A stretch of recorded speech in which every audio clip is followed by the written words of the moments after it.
Bu sirri insanlara veririk ki, onlar yaxşı yaşaya bilsinlər.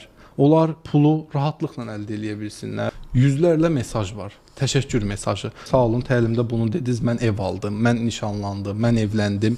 Yəni hələ sirri bilib də uduzan bir insan olmayıb. Ancaq qələbədir. İstəmirik də dünyanın 1% zəngin olsun. Gəlin hamımız zəngin olaq. Çünki hamıya yetəcək pul var. İstəmirik 1% ailə xoşbəxt olsun. Gəlin hamımız xoşbəxt ailə quraq. Və istəmirik də dünyada təbəqələşmə olsun. Sadəcə zəngin əyanlar, imperatorlar, liderlər və bəzi filosoflar bu sirri bilirdilər. Lakin bu sirri aşağı təbəqədən, yəni o həmin dövrdə hər kəs maariflənə bilmədiyi üçün onlardan sirri gizlədirdilər. Niyə sirri hamıya açmırdılar? Birinci məqsəd, güc hər zaman öz əllərində olmalı idi, hakimiyyət. İkinci ana plan və məqsəd o idi ki, bu gücü bilən hər kəs doğruya işlətməyə bilər. Yəni atomu bölən insan sadəcə bunu doğru yerə işlətmir. Eyni zamanda da atom bombası yaradılır. Və sirri bilən insanların %50'si mənfi yönə yönəlsəydi, dünyada daha böyük xaos yaranacaqdı. Ona görə əsrlərdir bu sir gizli saxlanılır. Bu sirri gizlətməkdəki bir məqsəd də o idi ki, bizim daxilimizdə böyük bir güc var.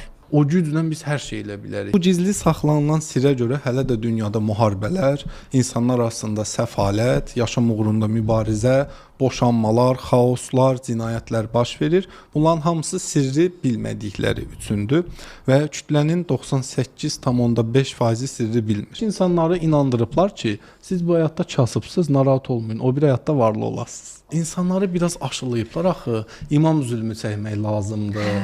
Yaxşı insanlar əziyyət çəkər, qazanar. Və bizi də inandırıblar ki, narahat olma, sən burada imam zülmü çək. O biri tərəfdə sən cənnət vəd edirik.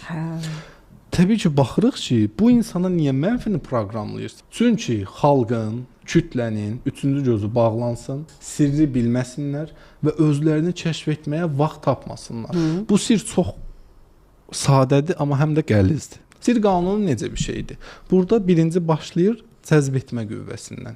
Yavaş-yavaş sirri tutmuşdum, amma öz üzərimdə tədqiqat aparırdım ki, bunu necə işlədim.